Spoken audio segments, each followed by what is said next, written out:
Hello, everyone. I'm going to give it a few minutes for people to start joining. We're a little bit early, so thanks for joining.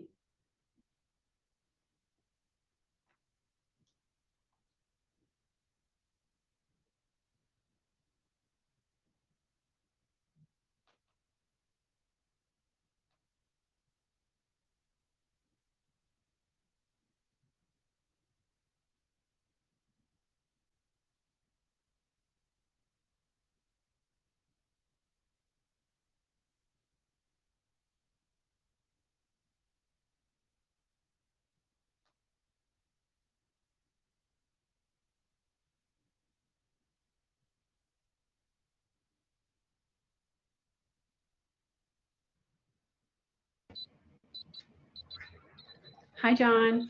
Can you hear me? Yes, I can. We're waiting for people to jump in. We've got quite a few people in here already. Oh, this is great. Okay, I'm surprised at myself that I managed to get it in time. Yes, great job. We've got people joining us.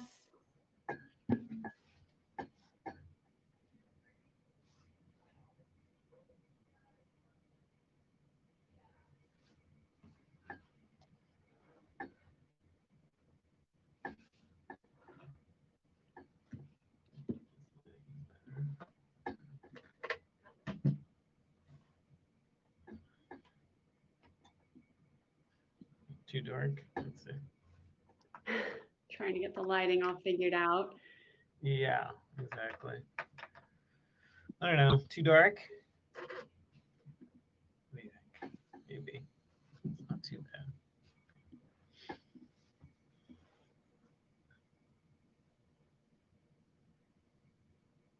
I am trying to share my screen, so let me know if it pops up for you.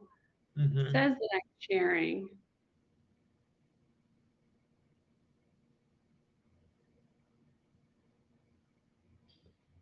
I don't see it yet, but Okay, hang on just a minute.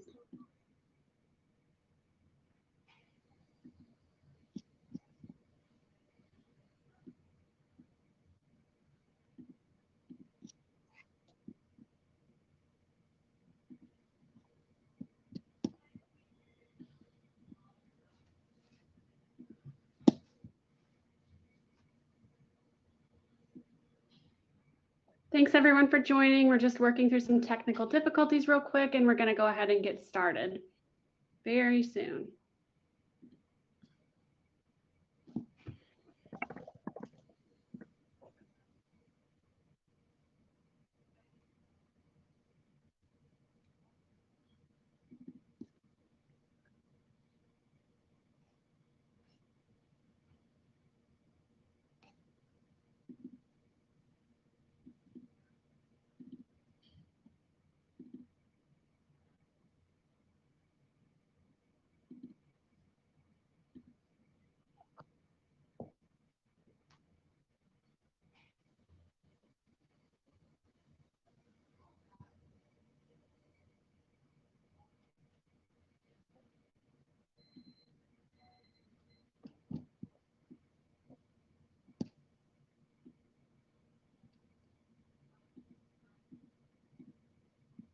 Okay, John, do you want to see if I'm going to try one more thing here? And we'll see if that works. And people are still jumping on, which is great. We've got quite a few people here. Okay, can you guys see this?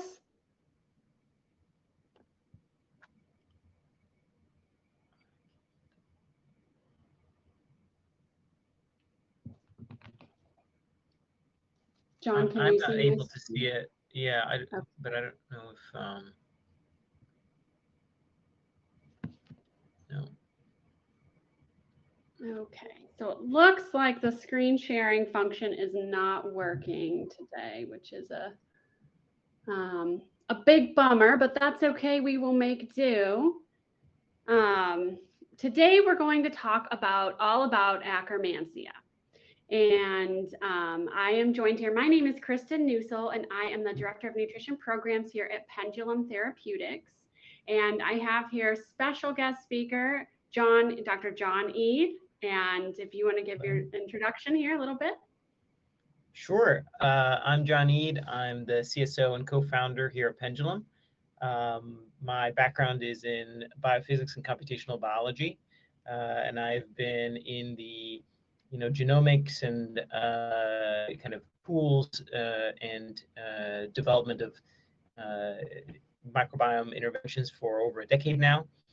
And I'm happy to speak to you guys today. I'm very excited to hear all the different questions and things that are on your mind. Wonderful. Can anyone see my screen now? I'm trying a third time, seeing if this is a charm. Can anyone see the slides or no? John, can you read me the chat? No, and I don't see it either. Let me.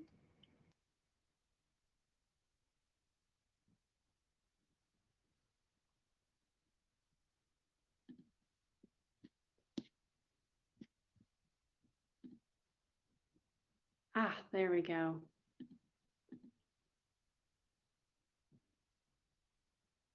Perfect. Okay, John's got the slides up, so I'm going to spotlight him. It is small. So is it a little bit bigger now? This is a new system, so I appreciate everyone's feedback here. Okay, perfect. Thank you, John. So we're going to go ahead and get started. And we are both really excited to talk to you today about Akkermansia. This is such a buzzword. And as you can see, a lot of you already found the chat. Feel free to say hello, where you're from, ask any questions in that chat box throughout the presentation. John and I both have a few slides that we're going to be speaking to. And then at the end is the time where we'll give you all sorts of time to ask any questions. We will try and get to as many as possible. We also have, some updates, perhaps a discount code at the end that we will provide you. So really exciting stuff. So John, do you want to move to the next slide?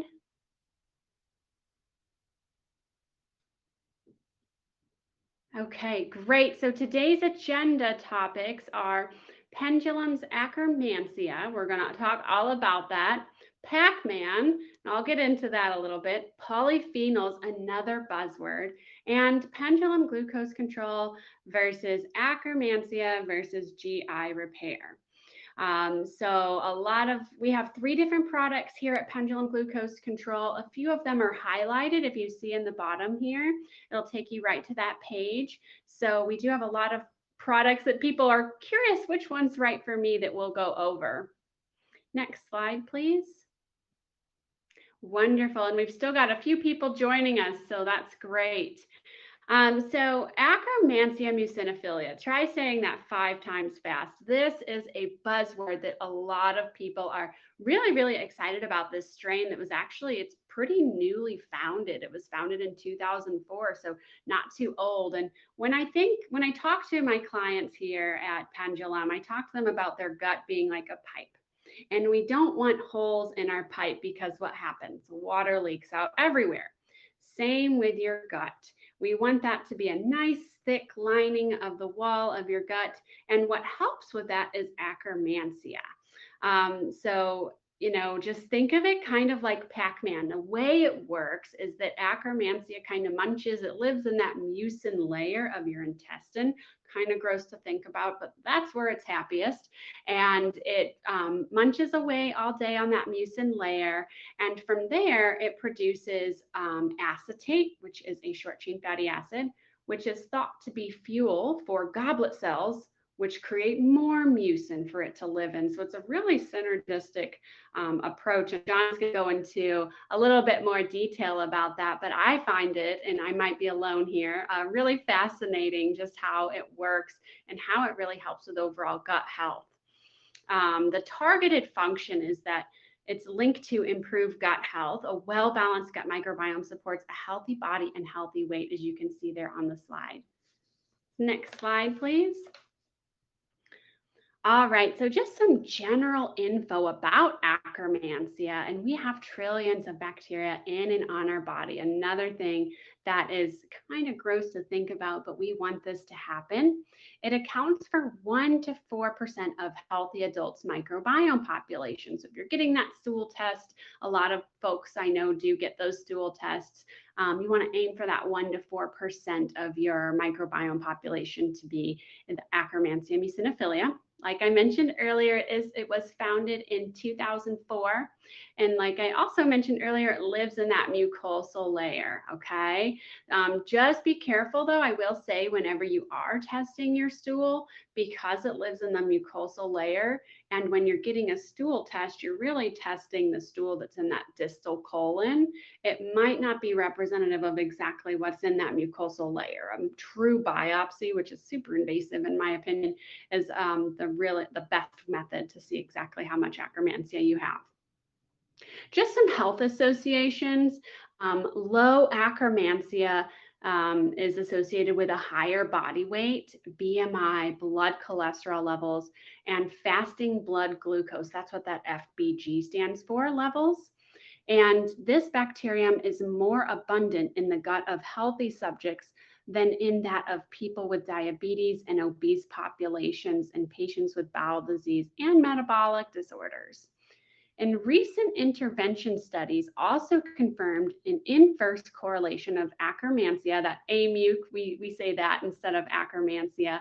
It's a little shortened abbreviation, abundance with body weight, inflammation, metabolic syndrome, and type 2 diabetes. Next slide, please. So this is just talking about Pac-Man, like I mentioned earlier. And when we break down the word Akkermansia muciniphila, I have a bottle of it right here. So that long word, Akkermansia muciniphila, literally translates to an affinity for mucin. So think of it, it really likes mucin, like I mentioned earlier. Acromansia muciniphila creates those goblet cells, which also creates mucin for it. And an exact physiology is really idiopathic, meaning we're still not entirely sure about how it works, but we have pretty good details, which John will get into. Short chain fatty acid, whenever you see SCFA, that's what we're talking about. Production from other strains degrading that fiber can lead to increased mucin layer, which AMUC degrades. And we'll get into the nutrition part in a little bit, but next slide. All right, John, handing it over to you.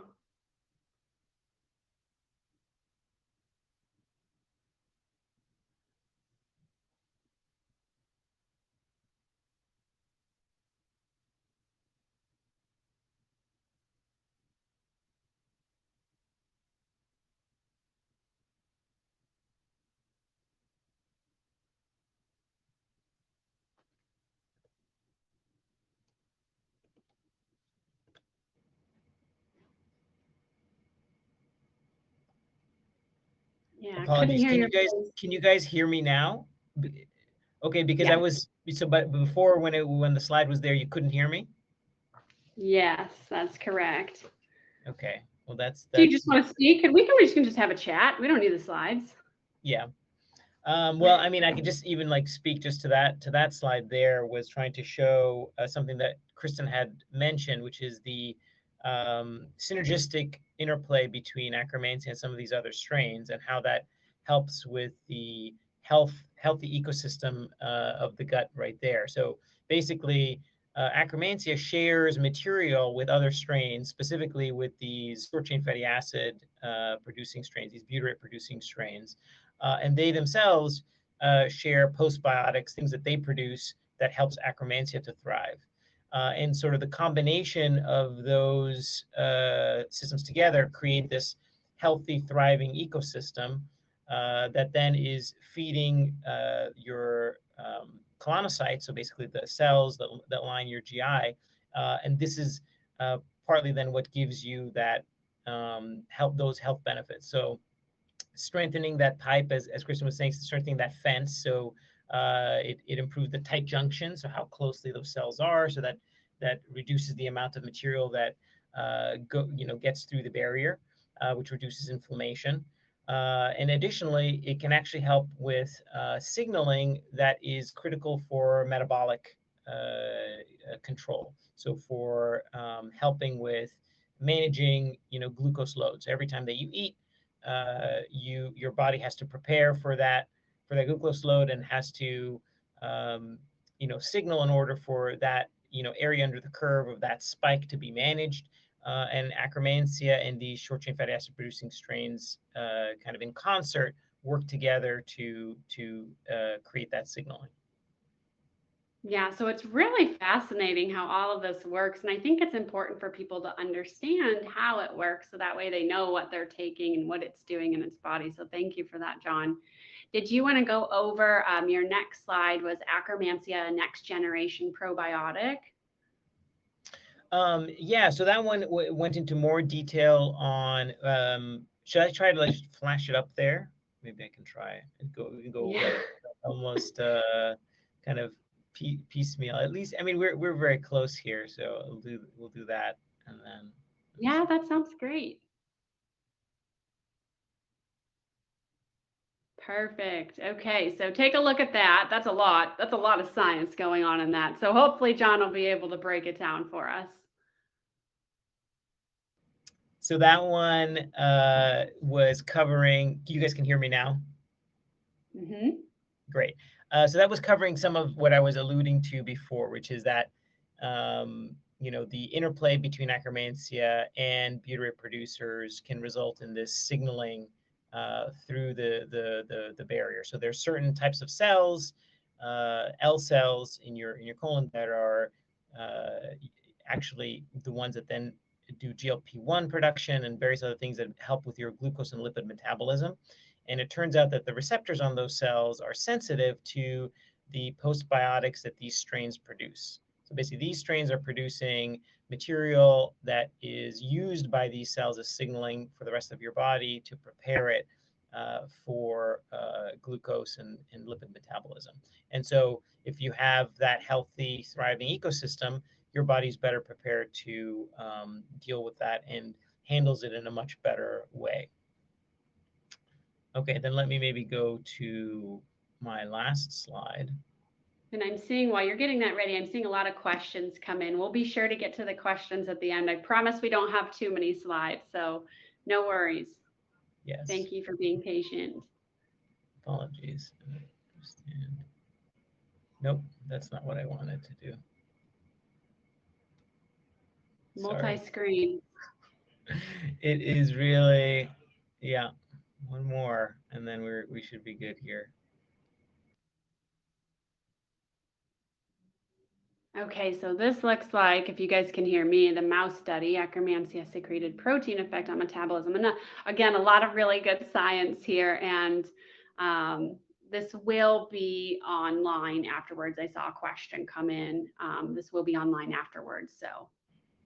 Yes, exactly. So the left side, this is now preclinical data. So it's a mouse study that was recently published by a group in South Korea last year, actually last summer, and it's showing that a protein that Akkermansia secretes appears to help with metabolism, and specifically appears to mitigate weight gain under a high-fat diet. That was the left graph.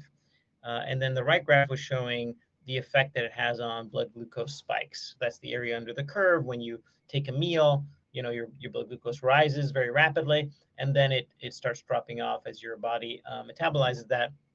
And of course, you don't want that spike to be too high, and you don't want the time it takes to come back to baseline to be too long. And this secreted protein helps on both of those fronts. So it reduces the height of the spike and speeds up the return back to baseline, even when on the high-fat diet. Very interesting. Thank you for sharing that. I always love hearing about it. So when he says high-fat diet, he's talking probably about keto. That's typically a high-fat diet. And then moving on from there, as a dietitian, a lot of people ask me, well, what should I eat to help nurture my microbiome? And I always tell them, two things are the biggies, probiotics and prebiotics. And with prebiotics, that's a fancy word for food that fuels your, not only yourself, but also the strains in your gut microbiome. And prebiotics are fibers. Not all fibers are. Oh, thank you, John. So those prebiotics, this increases the density of your strains. So you're giving food to the strains that are currently in your gut. And probiotics are basically live microorganisms that provide a benefit to the host. And these increase the diversity. So getting a good mix of your pre and probiotics, and when I say prebiotics, fibers, things like your fruits, your vegetables, your whole grains, nuts. And when I say probiotics, I'm talking about kefir, yogurt, fermented foods, things like that. And sometimes we do have to supplement. And that's where the products here at Pendulum really come into play, because a lot of the strains that we have, you won't find, actually all the strains that we have, you won't really find on store shelves. And that's what makes us really different. So people are lacking or missing functionality with these strains that are currently in their gut microbiome that we have. And so that's where supplementation comes into play. Another thing that we like to talk about is polyphenols.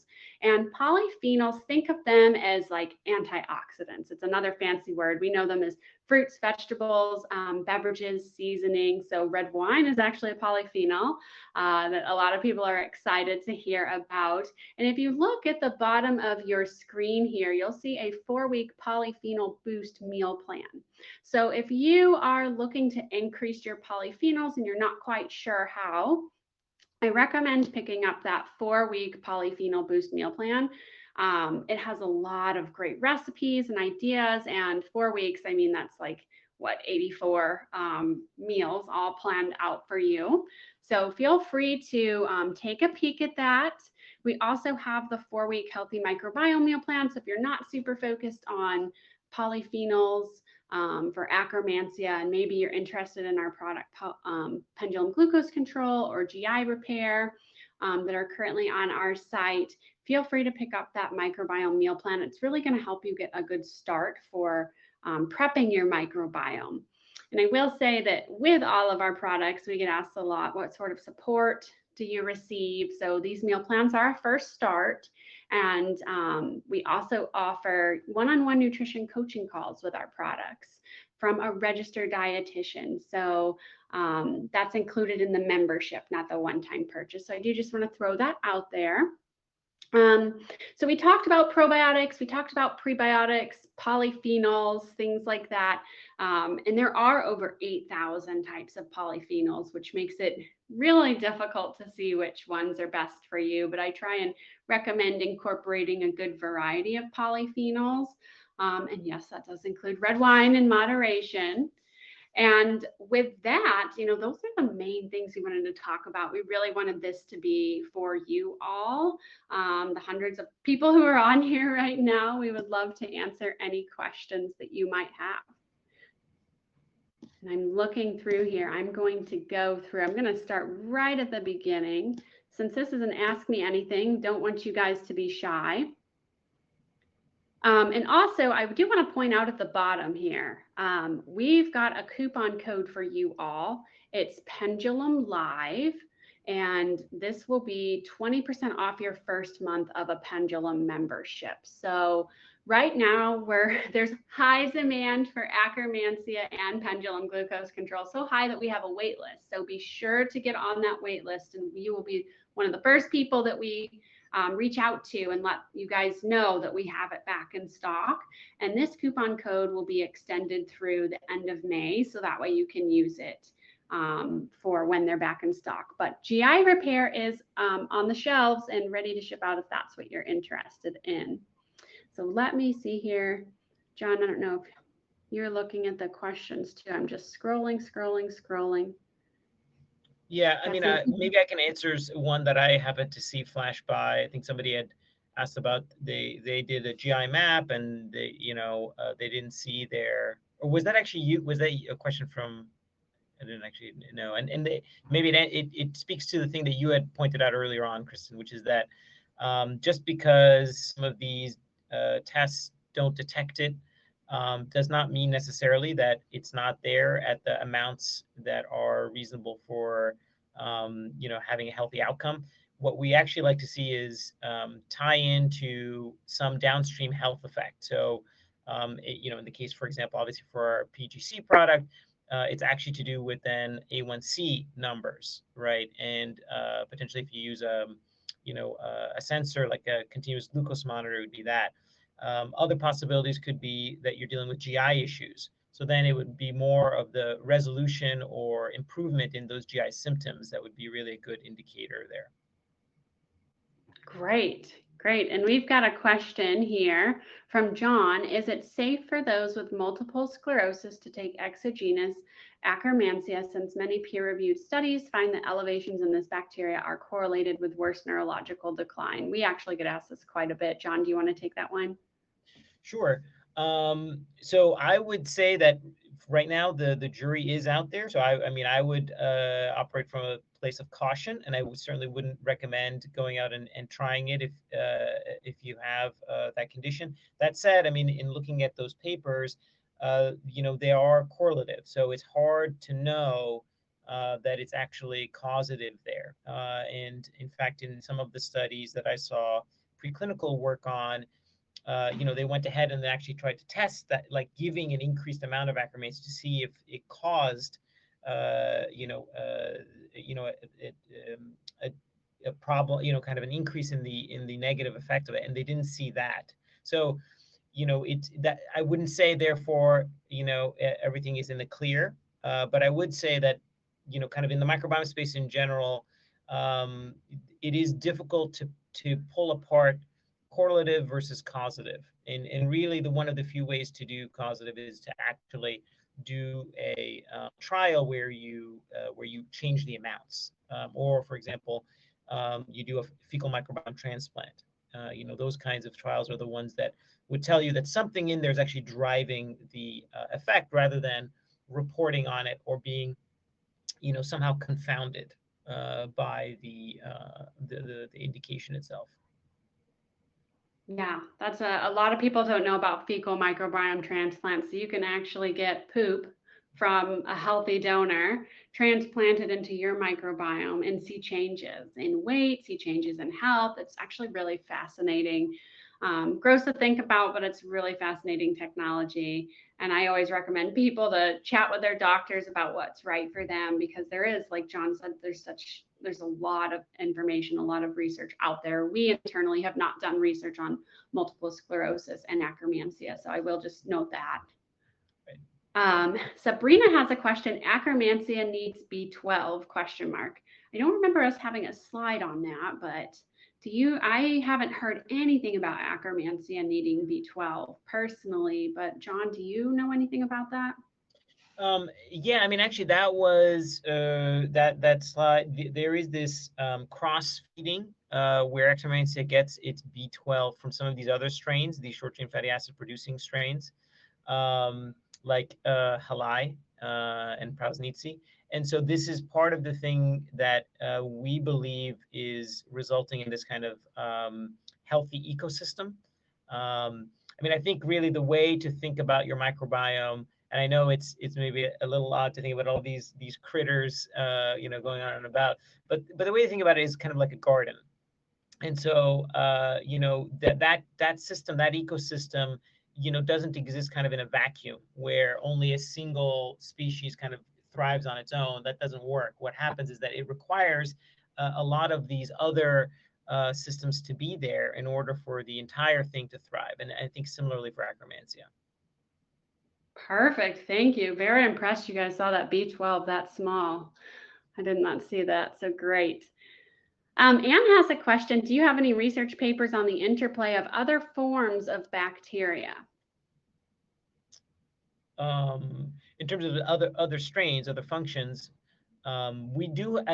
There are kind of in our pipeline. Of course, you can imagine there's very early stage. So we're just in kind of conceptually. Do we believe that a certain disease area could be microbiome driven? And this comes back to this question that I was saying before, which is how strong are the correlations, and is there any evidence of causation? And then when you have that, you then, create a hypothesis about what functions could be there. And then you start isolating some of the strains. So we've got strains, in our freezer that we know the functions that there are. And then you start going down the longer process of then characterizing it, both in the lab and then in these model systems, like preclinical models that attempt to replicate the human disease. And then, of course, the ideal thing is to get it into human testing. So that's where you know whether or not there's any real efficacy there. Great, great, thank you. Here's a question from Amit. Do we need to fast while we augment Akkermansia to replenish the missing mucin? So we actually recommend not fasting.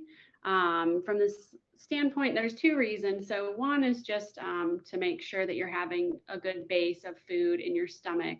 Your stomach is really acidic, so we want that capsule to get all the way down into the large intestine. And when you eat food, just like when you take Motrin, right? You want to take it with food, so that way it helps prevent that acidity of the stomach from interfering with it getting all the way down into the large intestine. And the second reason is because we want to provide good food source for our probiotics. And so I do have some folks who, if they want to fast for maybe a few days, I recommend they don't take the probiotic, because it's kind of wasting money. You're just taking a capsule and you're not providing it with any fuel source of fiber to help keep it energized. So definitely recommend taking it with food. And let's say you are a faster and you have like a 5-hour time frame, like a window where you eat, I recommend taking the product during that time frame that you eat, so that way you don't have to skip the days. Yeah, and I want to absolutely emphasize that kind of whatever diet you're on right now, if you could augment it with a little bit more fiber, I think it's helpful. So exactly as Kristen was saying, I mean, this specific strain, it's a keystone strain, but it's especially helped by kind of the kind of ecology that it thrives in is with these butyrate producers, with these short chain fatty acid producers, and they all do a lot better with fiber. So I think you'll augment the effect. You'll increase the chances of it staying longer and being metabolically active if you do that. Yes, absolutely. And a lot of people are like, oh my gosh, fiber's a carb. I don't do carbs. And just know that fiber is a carbohydrate that doesn't impact your blood glucose levels. Not all carbs are created equally. It's a lot better than eating 15 grams of lentils or broccoli is a lot different than 15 grams of carbs from Sour Patch Kids or M&Ms. So keep that in mind. Want to make sure that we're getting enough fiber and increase it slowly over time. You do not want to go tomorrow or today and pack in 100 grams. You're not going to be happy with us. So do that slowly. And the next question from Maya here is, having SIBO on and off, I have found that most probiotics do more harm than good for me. Would this strain be okay with SIBO? Again, we don't have any internal studies or trials of people with SIBO taking our product. And so I would refer you back to your healthcare provider to make that decision for you. I know that's not the answer you want, but it's the answer that I've got for you. John, do you have anything to add? No, I definitely agreed. Yeah, we haven't tested that, so you should definitely seek advice of your physician there. Yeah. Great. Let's see here. Okay. About the slides. Will Acromancia help people with autoimmune conditions? If so, in what way? Well, I would say that this is kind of early days there, but as you maybe gathered from some of the slides that I was showing, there is a lot of interest in Acromancia with a number of these potentially inflammation-driven issues, and so I think that there is a possibility there, but it's early stages, and I would certainly say that we don't have data that shows that it can do that directly, but it is part of this overall resetting your system in terms of not being overly sensitive to incoming material, but then at the same time also not allowing things to get through the barrier to cause chronic conditions. Excellent. Thank you, John. Another really great question here. Is there any white paper or listing of any anecdotal research that you could please share? Oh, absolutely. Actually, that could definitely be something we do after. We can send out material on this. We've got various white papers and potentially also a collection of the research that's out there, because that's the other thing. I mean, if anybody's been watching this space, the amount of research on Acromansia has been exponentially growing. So just in the few years that we've been, in this space and kind of seeing it, it's been astonishing. Yeah, and just to add to that, we are the only producers of Akkermansia. It is a really hard thing to produce. It is anaerobic, meaning it doesn't like oxygen. It cannot be exposed to oxygen. So we have, produced, manufactured. We've got an amazing team here, and we're the only place that you can get it. So really recommend you getting on that wait list if this is something that you're interested in. And another question, does pendulum glucose control include Acromansia? And I see here Hannah answered, yes, it does. Another question, do you need to take pendulum Acromansia alongside pendulum glucose control? You don't need to take both. That's a really good question. It's already got pendulum glucose control already has the Acromansia in it. So I wouldn't say there's really a need to take both products. There's a question here that I see from Sabrina about how does Acromancy help maintain blood glucose? What would be the mechanism?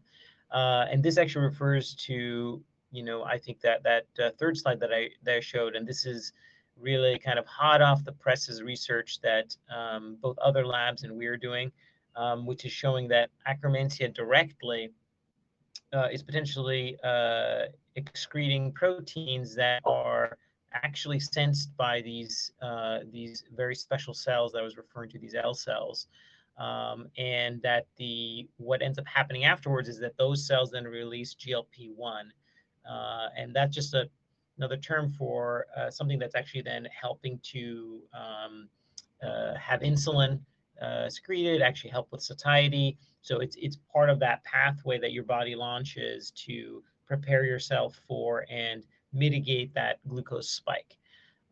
So it looks like Acromansia could potentially be doing that directly. And this would be then in addition to Acromansia helping with these, creating kind of a thriving environment for these short chain fatty acid producing strains, these butyrate producing strains, because butyrate has already been linked to helping with maintaining blood glucose and on its own. Excellent. I love all these questions you guys have. I love that you aren't being shy. So this is wonderful. This is what we're here for. We've got a question here from Catherine. How do we know when Acromansia is working, and how long, given one is doing the right things, does it take for Acromansia to be sustainable in the gut? Really good question. And I always recommend, in the dietitians here at Pendulum, always ask, what clinical marker are you looking for specifically? Like, how are you going to know? Is it maybe you had constipation and your diarrheas or diarrhea, and either of those are improving? We see different things like bloating, gas, different things like that improving. So, and everyone's microbiome is different. We always get asked, when will it start working? So it really depends on this current status of your microbiome and how far you have to, how long you need to take the probiotic to kind of sort of get it in your system. It camps out, makes a home, and starts doing its job. And John, I don't know if you have anything to add to that really good question. No, I definitely agree with all of that. And I would just, maybe the only things I would add there is that we had looked in our clinical study, this was with PGC formulation, this washout period. So 1 month after they had the intervention, they would stop taking it, and then we would look to see, were the strains there. And, in that, 4 weeks later, there was actually only 1/5 or less still had the strain. But that was in a situation where we had told people, don't do any differences in your diet. Don't try anything else. So there have been other studies pointing to, if you improve kind of substrates that you're giving your body, the kind of environment that you're leaving there, you can change that. So that's something that's ongoing research. I think it's very interesting for us to explore that. But my recommendation is along the lines of what Chris has also recommended is, increase fiber intake in a reasonable way, and that can help on that front. Yeah, great. Sabrina has another really good question. How does Akkermansia help maintain blood glucose? What would be the mechanism? So specifically Akkermansia, with pendulum glucose control, that has been found in our clinical trials, as John mentioned, to help improve, maintaining that blood glucose levels. And the way this works, and this is really sciencey, but I'm gonna go for it and hopefully you guys like it.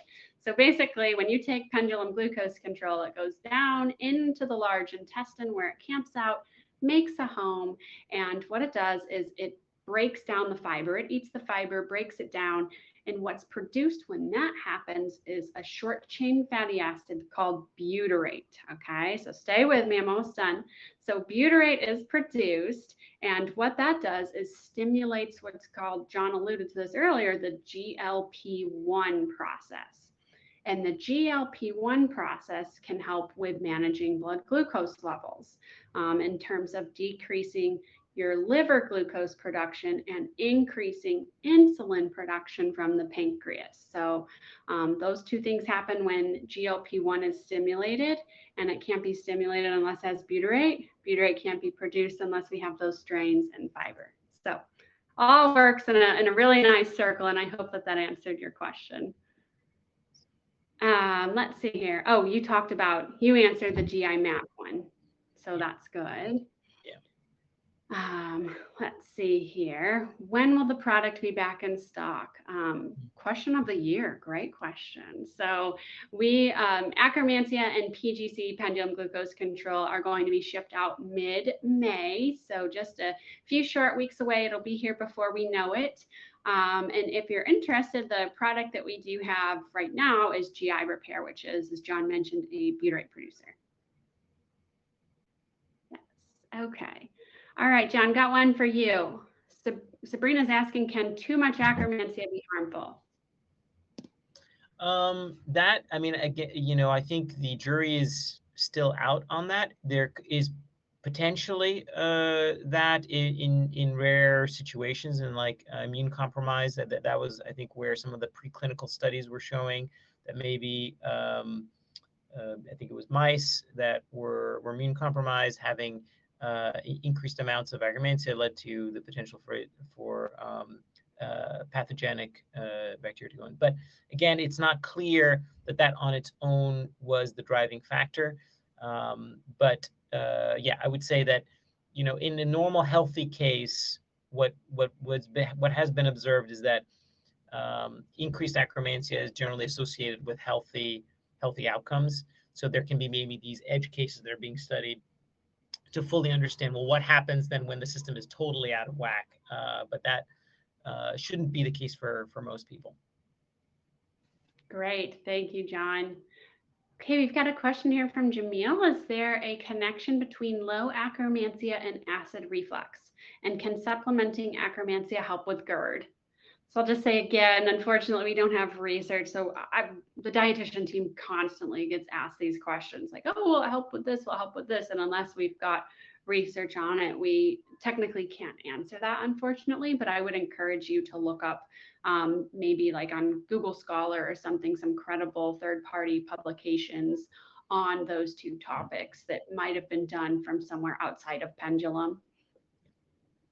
I'm sorry, that's not the answer you want, but it's what I got to give. So, I would maybe add to that, to what Kristen said, is that, this strain is pretty new. And so there's a lot of interest. As I said, the research is really growing there. So I wouldn't be surprised if that research doesn't start, coming out in the next couple of years. But yeah, it's all starting up now. Thank you. Great addition. Lori's got a question here. I've read that Acromansia will start to eat the mucosa if you don't feed it enough fiber. How do you know if you have enough fiber?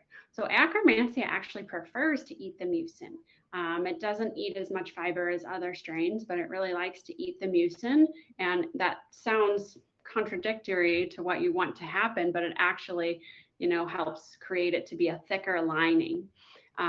So how you know if you have enough fiber, we like to recommend using the Institute of Medicine's chart. It goes by age and gender, ranging from 21 to 38 grams of fiber a day, depending on how old you are, if you're a male or a female.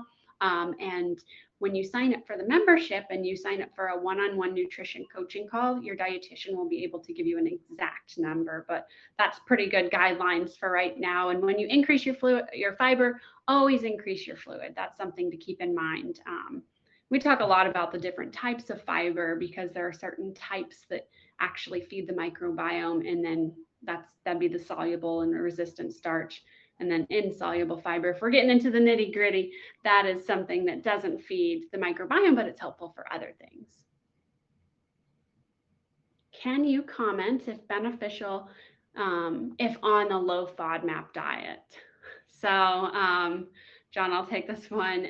We have a lot of people ask about this, and while we don't know if it's beneficial if on a low Fodmap diet, what I would recommend, the key question here is, can you get enough fiber if you're on a low Fodmap diet? And the answer is yes. There are a lot of low Fodmap high fiber foods like kiwi, banana, those things are on the list. If you just Google a list of those low Fodmap high fiber foods, you'll be able to get a really good list. It's not just like one or two things that you can consume, so that way you're making sure you're feeding your gut microbiome appropriately.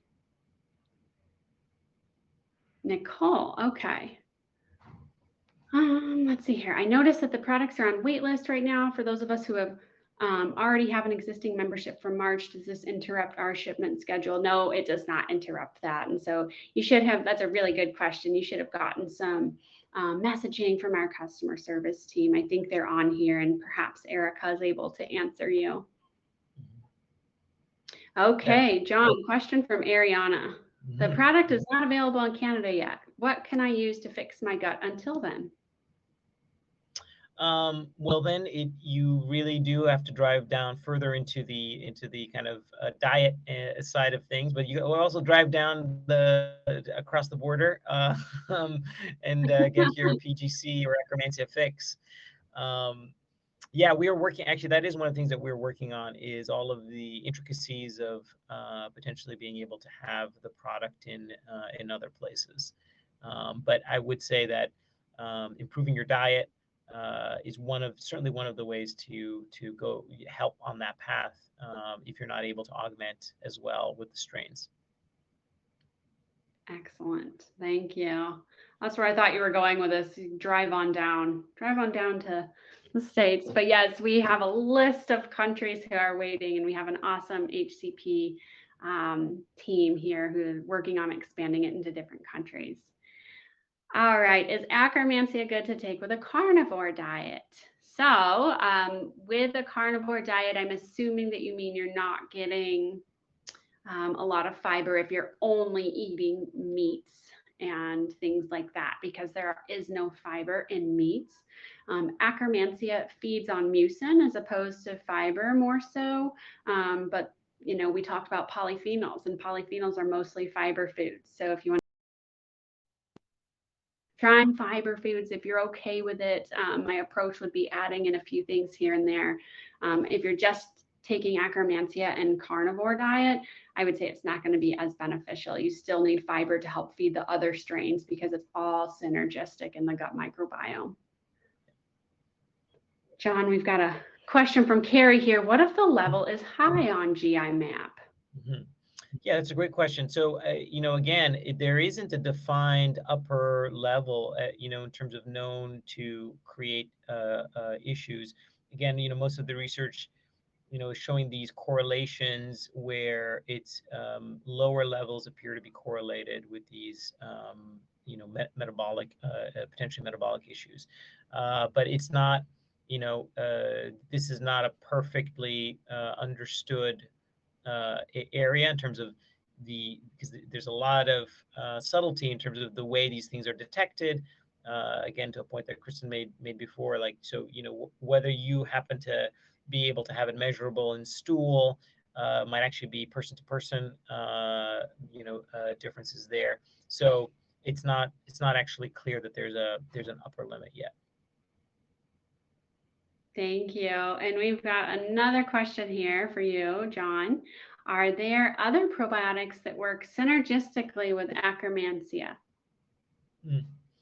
Yeah, so one of the ones that is known to work synergistically is F. prausnitzii. That's another interesting strain. That's another strict anaerobe.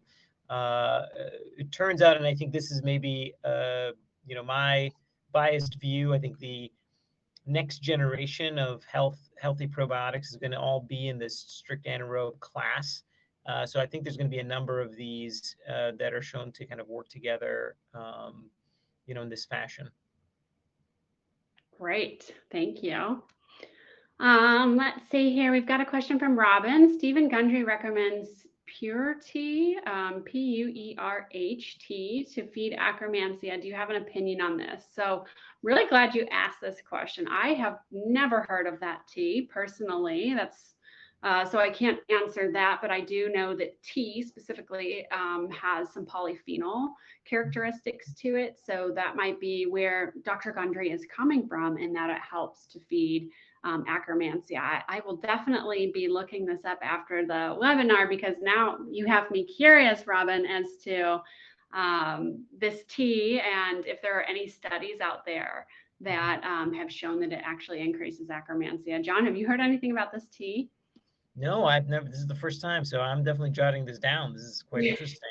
Because as I said, this is an area of great interest right now. So we also are pursuing seeing, specific polyphenols and to what degree they help kind of increase the growth rate or growth characteristics or level of engraftment, in the body. So this is very interesting. Perfect. All right, Caitlin's got a question here, and it's got 2 likes on it. So I think we got a lot of people wanting to know the answer for this. Do you have any research on the clinical benefits of taking Acromansia as a probiotic for gut conditions? Does taking it colonize the gut? That's great. So in terms of the clinical data out there, it is still in early stages. As I said, this has only been able to be manufactured very recently. By us at commercial scale. So we, our first clinical trial was down this other indication, which was on metabolic syndrome. But we are going down this path in terms of for GI issues. And actually, we've had a collaboration with Johns Hopkins, Dr. Jay Pasricha there, who's the head of gastroenterology there, with preclinical models where it seems to be helping. So we do think that there's promise on this path, and we are starting to get some of the potential initial data in people there. And then in terms of that question about does taking it colonize the gut, that one is that kind of complicated answer, which is that it depends very much on the gut that it goes into and what else you're doing at the same time. As I said, in the study that we did where you didn't change anything about your diet and then you stopped taking it, after 4 weeks, most people lost it, but not everybody. So it already shows that there's, differences there. But we have seen that over a smaller time frame of about a week to 2 weeks, most people do have it. So there's this kind of period of kind of maintenance period, you can think of it as. Yes, definitely. And we've also thought, like we've hypothesized, perhaps whenever you're on a product for longer than what was found in the trials, which was 12 weeks, that perhaps it really takes up residence. But again, we don't have that long-term data. Sibahan has a good question. Inject Crohn's and biologics. Is this for me? So again, we would just have to refer you to your doctor. We can't make that recommendation for you. So talk to your doctor about that one. Mm-hmm. Should we assume that Acromansia does not intervene with other T2D medications, right? We haven't found anything where it interacts, and keep in mind all of these strains are commensal, which means that they've been found in the body. Like they're not something foreign that we're putting into the body. And I don't believe that there's any research out there. Acromansia in our clinical trial was actually used with metformin, and a few of the participants were also on sulfonylureas. So there were no contraindications there either. John, do you want to add anything? No, I agree with that. Actually, I would only just say that it was really actually the reverse that was interesting, which is that those on sulfonylureas didn't get as much of the positive effect of the formulation. So, it can go in the other direction versus, I agree with everything Kristen said. Acromancy itself doesn't really have a mechanism to block or reduce the effect of T2D medications. Great. And Tobias has a question here. On PubMed, there are studies showing that there are actually different strains of Akkermansia muciniphila in the human gut. That is correct. There are strains living in the ileum and others in the colon because of the different pH environment. Can you tell for which area of the gut your strain fits best? Yes, and actually there's research that Akkermansia can be found in other parts of the body too.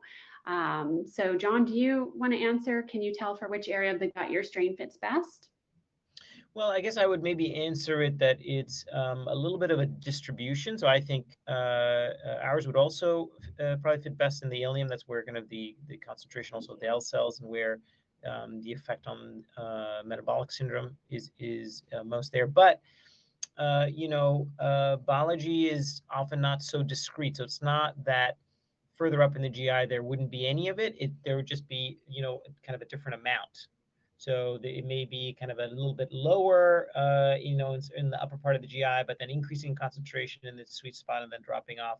But it's never quite just zero somewhere and really only exists in a single part. So in fact, we believe that you could probably have some of the positive effects by it becoming metabolically active further up in the GI as well. Great. And we've got a question here from Nicole. Are there any plans to make products with other strains? So for example, Rumino, I'm going to butcher this, Cache, I'm not sure how to pronounce that. It's for Roseberry. Is it asking specifically for IBD, colitis, and Crohn's? Mm-hmm. Yes, I mean, I think that's exactly the sort of thing that we're pursuing. As I said, the GI pain area we're very interested in. We've created also additional novel strains to try and help with that, including for some of the gas and bloating. And we are looking into sort of further into the future, potentially strains that are kind of in earlier phases for other indications entirely. Great. And then Jocelyn recircled the question from Kristen about GI mapping. And the second part of the question, I think we neglected to answer, so apologies for that. I'm slender with fasting blood glucose within range. How else could I have wiped out my Akkermansia? And there are a variety of ways that you can, your gut microbiome can change. It starts at birth, whether you're delivered vaginally or through cesarean section. So that's the first starting, and then different medications, antibiotics, diet, environment. There are so many different things that can impact your microbiome that may have impacted it to where you don't have any Akkermansia. And again, I would though add to another thing that Kristen pointed out earlier on, which is that you shouldn't assume that it isn't there simply because that particular assay appears to be, not sensitive at kind of lower levels, given your GI and how it would read out for you. Definitely. Thank you for bringing that up. Let's see here. Mara has a good question. Is supplementing Acromancia something you can do for a period of time to get it to recolonize, or do you need to continue taking the supplement in order to receive the benefits of Acromancia? So we kind of went over that. I feel like we answered that one. That was a common question. Let's see here. James, I understood that Acromancia could not traverse the stomach because of the stomach acid. How is that problem resolved? Well, our capsules are actually acid resistant. So these probiotics, quite different from ones that you might see on the store shelves. Another reason we're different is that these are acid resistant, meaning it does have the capability to get through that high acidity and get to where it needs to go. So that's how it was resolved here at Pendulum. Exactly. All right. Is Akkermansia more present in the colon or small intestine? In the colon. In the colon, exactly. And in fact, in that space, just between the two in the ileum. Yeah. Yeah, that's typically where a lot of your microbiome lives. So a lot of the strains kind of hang out in that large intestine, in that colon area. Let's see here. Okay, another question about taking it forever or not. Let's see. What types of fiber does Ackermansia prefer? This is a really good question. Acacia, pectin, psyllium. So, John, do you want to add anything here? Well, so we've certainly tested various prebiotics, and it turned out that there's not huge differences between them. We settled on inulin for our formulation because it had certain characteristics, sort of like speed of growth and so on, that seemed best. But I wouldn't say that, only take this type and not the other. In fact, I think Kristen mentioned earlier, kind of diversity in your diet is probably the better rule of thumb. So rather than only taking one type, mix it up. Because I think this is part of, again, it's really, the concept is very similar to ecology, which is that a robust and diverse ecology is much more resilient. So you don't want to just give it only one very limited type of resource. You want to give it kind of as much of a diversity of resources as possible, so that kind of gives you the richness of a very vibrant ecology. Absolutely. And all of the ones that he has listed here, acacia, pectin, psyllium, those are all types of soluble fibers, which is what the gut really likes. So remember, I talked about insoluble versus soluble. I think you'd be pretty good with a lot of those. A lot of the customers I talk to are taking psyllium if they are, struggling to get in enough fiber through their diet. So Sabrina's got a question. Does fasting or a ketogenic diet not allow Akkermansia to survive? And this is kind of what we talked about earlier. I would hypothesize that it's going to really prevent a lot of strains from surviving. And we just had a person that we talked to, a customer, and she had for the past 9 years done a very strict ketogenic diet. And this is all anecdotal. And she had no family history of diabetes. And she came in and she had a pre-diabetes, a pretty high A1C. And I immediately thought it was the microbiome dysbiosis she caused from just eating a very strict, very low ketogenic diet and not getting any fiber in. Those strains over time kind of changed. So again, anecdotal. Okay, any particular fibers preferred, like Jerusalem artichoke over potato starch over inulin? Another really good question. I love that you guys know this. Jerusalem artichoke is a really great source of soluble fiber. Inulin's great. All the strains like different things, but like John just mentioned, for the reasons we picked inulin. Yeah, the more the merrier, which I think is also like Catherine's question, would you name your top fiber? I think that the main thing is get the amounts in there. So if you're, especially if you're low or almost no fiber, increase that a bit. And then, try out a variety of things. Yeah. Yes, variety is key. And then we have a question from Ashok. When you mention take it with food, do you mean after eating the meal or in the middle of the meal? And I've also been asked, what about before the meal? So we don't have exact timelines from the study. I don't believe if it was taken with or a certain amount of time after. I just typically recommend with food.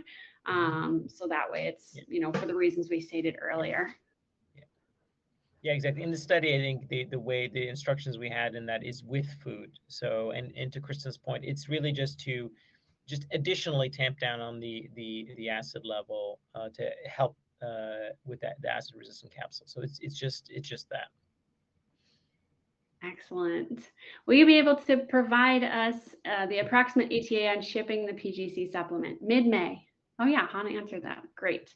Okay, I'm reading these from bottom to top, so apologies. Will you kindly list the names of folks who are with the company that are answering question? Oh, okay. Yes, we've got some people here. I apologize, I didn't mention that. We've got a great team here who are helping out from the company answering. Let's see here. Is it okay to take a prebiotic fiber and probiotic along with Acromancia, or should Acromancia be taken solo? We don't have any reason. Sorry, John? Oh, yeah, no, sorry, apologies. I was just trying to catch up to where that question was. Oh, no, that's okay. I just joined, but it's okay to take a prebiotic fiber and probiotic along with Ackermansia, or should Ackermansia be taken solo? So again, we don't have studies on specifically what probiotic you're taking along with it, but I would think that taking a prebiotic fiber would certainly be okay and acceptable. Yeah, I agreed. And I don't necessarily see any reason why a probiotic would be problematic. I mean, obviously, you can imagine if you're taking an antibiotic, it would be problematic. So that's, yeah. Yes. Catherine wants to know, my microbiome and gut are awesome because I cleaned it years ago. So for me, I may not know. I'm not sure exactly. Catherine, if you want to reword that so we can help out. Kristen has a question. Is there a healing reaction with Ackermansia? Well, we believe so. We believe that it is a keystone species and that it's sort of really manning a very important post, which is right there at the lining. And so the interaction that it has can have an effect on a lot of downstream health things, including inflammation and metabolic syndrome and things of that sort. Okay, and I just realized we were having too much fun. We are over on time. So I am so sorry we didn't get to answer all of your questions. We will continue to do these monthly. And I do want to remind you guys, sign up for that wait list. It's not going to cost you anything to sign up for a wait list and be the first to know when they're back in stock. And you can still use that code that we're offering, 20% off your first month of the membership. And that can be used for any of our products. It's Pendulum Live. We will send out the goodies afterwards. And in the meantime, feel free to pick up one of those meal plans if you're interested, and join us during our next one. So thank you, John. Thank you, everyone, for your engagement. We really appreciate you guys being here. Thank you all. This was great questions. Really appreciated it.